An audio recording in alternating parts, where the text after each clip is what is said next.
Très heureuse de vous informer sur Tosungana Télévision. Bienvenue à tous dans ce journal. Le pape François a célébré ce mercredi 1er février une grande messe apostolique, à l'aérodrome de Ndolo, où a pris part le chef de l'État congolais, Félix-Antoine Tshisekedi, plusieurs officiels, mais aussi des Congolais. Commentaire avec Stéphane Mouchipaï. Une messe très attendue par des milliers de Congolais a enfin été célébrée ce mercredi 1er février 2023 à l'aérodrome d'Endolo. À son arrivée, le pape François a pu saluer la foule depuis sa papa mobile. Dans son homélie, le souverain pontife a invité les fidèles catholiques et les Congolais à trouver la force de se pardonner à soi-même, aux autres et à l'histoire. L'ambiance était bien au rendez-vous avec plus de 700 choristes au sein de chorales, de chants religieux et de la rumba congolaise qui a décoré cette cérémonie ecclésiastique à travers laquelle le pape François a prêché l'amour, l'unité et la paix en République démocratique du Congo. Après son intervention, les Congolais et fidèles catholiques sont passés à la table sainte pour prendre la communion en mémoire du Christ. Pour rappel, le pape François est arrivé depuis mercredi 31 janvier 2023, 38 ans après la visite de Jean-Paul II en 1985 au Zaïre, actuelle République démocratique du Congo. À l'occasion de la Sainte Messe célébrée par l'évêque de Rome ce mercredi 1er février, le cardinal Ambongo espère que cette visite papale en République démocratique du Congo répondra aux différentes questions liées aux enjeux de l'heure en République démocratique du Congo. Une fois de plus, Stéphane Mouchipaï. L'esplanade de l'aérodrome d'Ndolo dans la commune de Barumbu a accueilli ce mercredi 1er février 2023 2 milliers de Congolaises et Congolais, membres du gouvernement, ainsi qu'opposants qui ont réussi de leur présence à la célébration de la messe d'action de grâce par le pape François en tournée apostolique en République démocratique du Congo. Dans son homélie, le souverain pontife, devant le chef de l'État Félix-Antoine Tshisekedi, a appelé les Congolais à l'unité et à la réconciliation entre Congolais et ses voisins. Profitant de l'occasion, le cardinal Fridolin Ambongo de la RDC, lors de son intervention, a signifié que cette visite papale en République démocratique du Congo constitue un véritable encouragement. Très Saint-Père, le peuple qui vous accueille aujourd'hui et qui est là devant vous, c'est un peuple qui souffre dans son corps et dans son âme.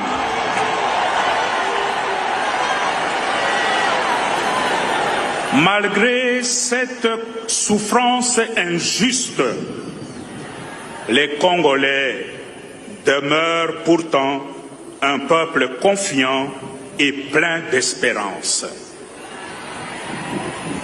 Voilà pourquoi la présence réconfortante de votre sainteté au chevet de ce peuple qui souffre constitue un véritable encouragement.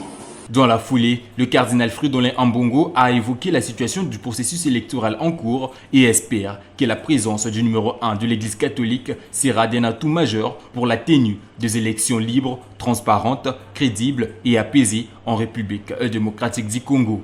Votre visite, très Saint-Père, intervient aussi durant une année électorale qui est souvent une source de tensions sociales et politiques dans notre pays. Avec le message que vous nous avez apporté sur le thème « Tous réconciliés en Jésus-Christ » et confiants dans vos prières, nous espérons voir se tenir dans notre pays des élections libres, transparentes, inclusive et apaisée. Pour rappel, après cette messe d'action de grâce à l'aérodrome d'Ndolo, le pape François sera en face de la jeunesse le jeudi 2 février 2023 dans le cadre de la poursuite de sa tournée apostolique au stade du martyr de Kinshasa. Restons dans ce chapitre. Arrivé à Kinshasa, où il a été accueilli avec ferveur, le pape François, à l'heure de son discours au Palais de la Nation, dénonçait le colonialisme économique en Afrique et particulièrement en République démocratique du Congo, où le M23, soutenu par le Rwanda et certaines puissances occidentales, fait s'aimer le désordre dans sa partie est, riche en matières premières. Ôtez vos mains de l'Afrique. Dès le début mardi de sa visite à Kinshasa, où il a été accueilli avec ferveur, le pape François a dénoncé le colonialisme économique qui se déchaîne notamment en République démocratique du Congo, vaste pays en proie à des violences endémiques. Cessez d'étouffer l'Afrique. Elle n'est pas une mine à exploiter, ni une terre à dévaliser, a lancé le pape dans un discours en italien prononcé devant les autorités et les corps diplomatiques au palais présidentiel. Ôtez vos mains de la République démocratique du Congo. Ôtez vos mains de l'Afrique. Cessez d'étouffer l'Afrique. Elle n'est pas une mine à exploiter, ni une terre à dévaliser.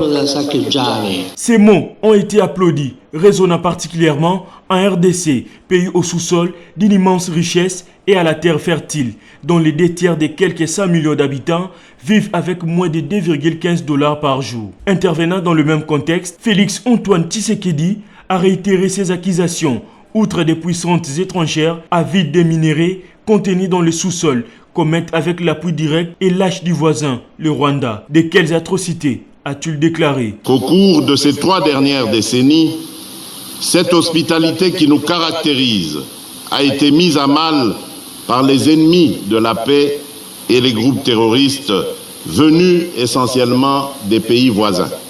Lors de sa visite de 4 jours, François Ier rencontrera également des victimes de violences, des membres du clergé et des représentants d'œuvres caritatives. Il s'y est dénoté qu'il s'agit du 40e voyage international du pape François depuis son élection en 2013, le 5e sur le continent africain. Après Kinshasa, il rejoindra vendredi Djouba, capitale du Soudan du Sud, plus jeune État du monde et parmi le pays le plus pauvre de la planète.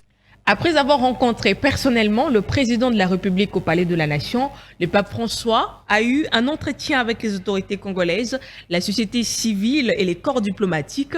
La situation sécuritaire à l'est de la RDC a fait partie des points à l'ordre du jour. Patrick Mouyaya, ministre de la Communication et Médias et porte-parole du gouvernement, a donné le compte-rendu à ce sujet dans cet extrait choisi par Jocelyne Mwanda. Suivez. Mais Bobby Pape, Aza Mokonzi ya Mboka ya Vatican, Aza pe Mokonzi ya Église catholique. A Komiawa, à Rosala 4 jours. Je pense que ce n'est pas ordinaire qui a voyagé pour Nami Kolo et Belé ni Mwanelak ici. Important sur le Congo à la fois au plan pastoral pour l'Église catholique, mais à la fois pour l'humanité en tant que pays solution. Oui, nous pensons, parce que le pape c'est l'autorité morale de l'humanité, c'est un chef d'État mais qui n'est pas comme les autres. Et on espère qu'il a apporté plus haut la voix de la RDC, il a apporté sa lumière sur une situation presque oubliée. Et nous espérons qu'après sa visite, il y aura un travail qui se fera avec ses équipes, avec les nôtres, pour que la paix puisse être restaurée définitivement. Évidemment, parce que nous devons régler nos problèmes. Nous-mêmes, nous devons être la solution. Et de ce point de vue, avec le gouvernement, nous faisons déjà notre part. Revenons sur l'arrivée du pape. Le Saint-Père a foulé le sol congolais à l'aéroport international d'Ondjili avec une forte délégation à près de 100 personnes. C'est donc le 40e voyage apostolique hors de l'Italie et le 5e en Afrique. Patrick Lokala pour le commentaire. Il est 14h30, l'avion transportant la délégation du Vatican atterrit sur la piste de l'aéroport international de Ndjili. Accompagné de quelques cardinaux du Saint-Siège et de plus de 80 journalistes, le pape François, sur le tapis rouge déroulé en son honneur, a été accueilli par le Premier ministre Jean-Michel Samalukonde Kyenge, venu à l'aéroport avec quelques membres de son gouvernement et des députés nationaux catholiques qui ont participé aux différentes réunions dans le cadre de l'arrivée de l'évêque de Rome. La population enthousiasmée était innombrable le long du boulevard Lumumba pour saluer les pasteurs du monde à bord de son véhicule blindé hautement sécurisé et encadré de gauche à droite par le service de sécurité de la RDC. Un voyage qui a suscité beaucoup d'attentes en République démocratique du Congo. Cette visite apostolique met la situation de la RDC au cœur de la communauté internationale qui condamne l'agression dont est victime le pays de Patrice Emery Lumumba par le Rwanda à travers le M23. Le souverain pontife apporte un message de paix et de réconciliation au peuple congolais qui a beaucoup de défis à relever dans plusieurs domaines de la vie. Pierre Leromain a rencontré le président de la République, Félix Antoine Tshisekedi Tshilombo, avant de dire une messe à l'aéroport d'Ndolo où toutes les dispositions ont été prises pour la réussite totale de cet événement. Il sera face à la jeunesse congolaise le jeudi 2 février 2023 au stade de Martyrs de la Pentecôte. Il est arrivé à Kinshasa, oui, le mardi 31 janvier, 38 ans après la visite de son prédécesseur Jean-Paul II en 1985 au Zaïre, actuelle République démocratique du Congo. À ce sujet, les Kinoises et Kinois s'étaient mobilisés et avaient réservé un accueil chaleureux au digne et souverain pontife. C'était donc le cas de la commune de Kinshasa, où la population avait tenu à saluer d'une manière particulière l'arrivée du pape François.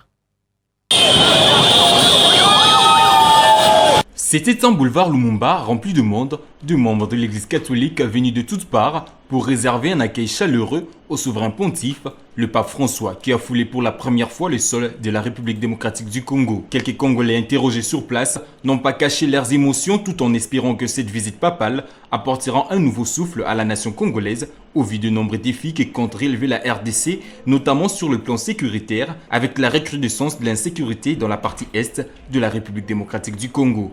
Nous sommes très contents de l'accueillir et c'est pourquoi nous sommes là. Et moi, personnellement, c'est la première fois que je vais le voir. C'est pourquoi j'ai amené toute la famille. Nous sommes là pour l'attendre et pour l'accueillir.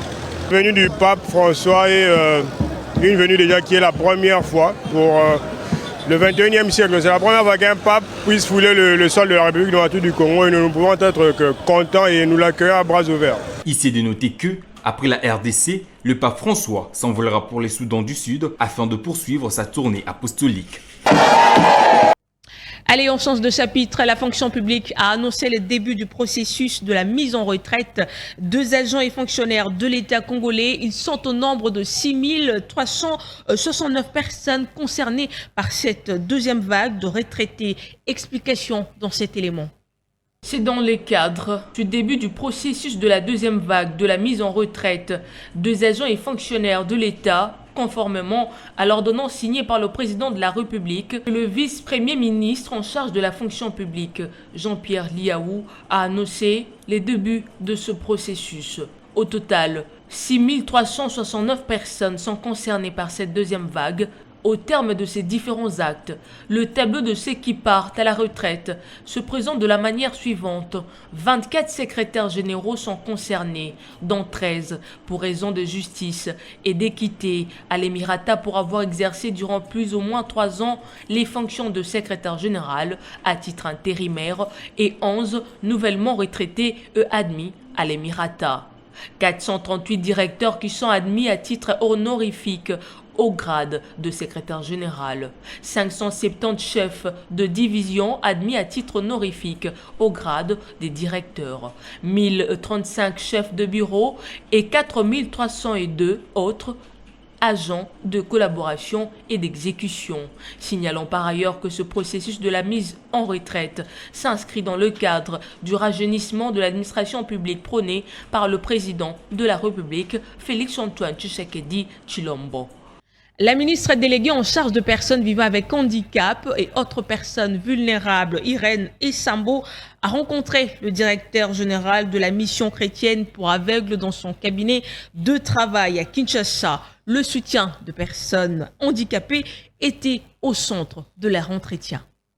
Le patron de CBM, en provenance d'Allemagne, est en séjour de travail en RDC. René Brocos a fait savoir qu'il était non seulement en visite des courtoisies auprès de la ministre, mais aussi venir lui renouveler la confiance et le partenariat de cette organisation allemande pour la bataille de l'inclusion sociale de la personne avec handicap. Satisfaite de cette confiance lui renouvelée par le numéro 1 du partenaire stratégique, la ministre déléguée a remis à son hôte et aux membres de sa délégation la loi organique numéro 22/003 du 3 mai portant protection et promotion des droits de la personne avec handicap, instrument juridique promulgué par le président de la République, Félix-Antoine Tshisekedi Tshilombo, mais aussi la feuille de route pour opérationnalisation et suivi de la mise en œuvre des activités du ministère en charge de personnes vivant avec handicap et autres personnes vulnérables pour l'année 2023.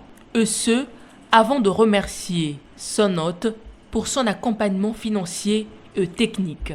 Irène Essambo a appelé ce partenaire stratégique du ministère à accompagner ce dernier dans la matérialisation de certains projets tels que la vulgarisation de la loi organique numéro 22/003 en toutes les langues nationales, en écriture braille, mais aussi à la formation des interprètes en langue de signes congolaise. Différents projets d'autonomisation, des réadaptations de la personne avec handicap, mais aussi des préventions de maladies handicapantes ont été évoqués par Irène Sambo, à qui le patron de CBM a promis l'accompagnement de son organisation. On en parle encore, la 5e journée de la lutte contre la trypanosomiase humaine africaine, plus connue sous les noms de la maladie du sommeil, a été célébrée lundi 30 janvier en RDC, organisée par le Programme national de lutte contre la trypanosomiase humaine africaine, ensemble avec le ministère de la Santé. Cette célébration a pour objectif de sensibiliser le grand public sur cette maladie mortelle, surtout dans le but de mobiliser des actions adéquates pour parvenir à son élimination. Les RDC a enregistré des avancées passantes de 6000 cas à 510 entre 2012 et 2022, a donc informé le ministère de la Santé. En Ituri, une attaque d'ADF a causé la mort de 8 personnes à Irumu et Mombasa. Les sources officielles signalent que 4 autres corps sans vie ont été retrouvés quelques heures plus tard et une personne atrocement blessée suite à cette offensive de ce groupe armé qui opère dans cette partie du pays. Stéphane Mouchipayi pour le commentaire. Au total, 8 personnes ont été tuées dans de nouvelles attaques attribuées aux rebelles des Allied Democratic Forces et leurs alliés dans le territoire d'Irumu et de Mombasa, en province d'Ituri, le mardi 31 janvier 2023. L'information est confirmée par plusieurs sources jointes dans les deux entités dans la province précitée. L'administrateur du territoire de Mombasa avance un bilan de 4 morts et un blessé à Masingé. Le commissaire supérieur principal Jean-Baptiste Mouya Pangui Matadi rassure tout de même que la situation est sous contrôle de l'armée régulière. De son côté, l'antenne locale de la Convention pour le respect des droits humains CRDH à Irumu fait savoir que ces assaillants ont aussi tué 4 personnes en plein jour au village Mazombe dans la chefferie de Walese. Pour rappel, 17 personnes ont été tuées dans 3 agglomérations de la chefferie de Walese, à savoir Ofaye, Manyala et Badimbese le dimanche dernier. Une situation qui est à la base de la paralysie des activités socio-économiques dans cette région. Cette information marque donc la fin de cette édition. Merci à vous de l'avoir suivi sur Tosungana Télévision et bonne suite des continuités sur nos antennes. N'oubliez pas, l'actualité se poursuit en streaming sur YouTube Tosungana Télévision. Merci.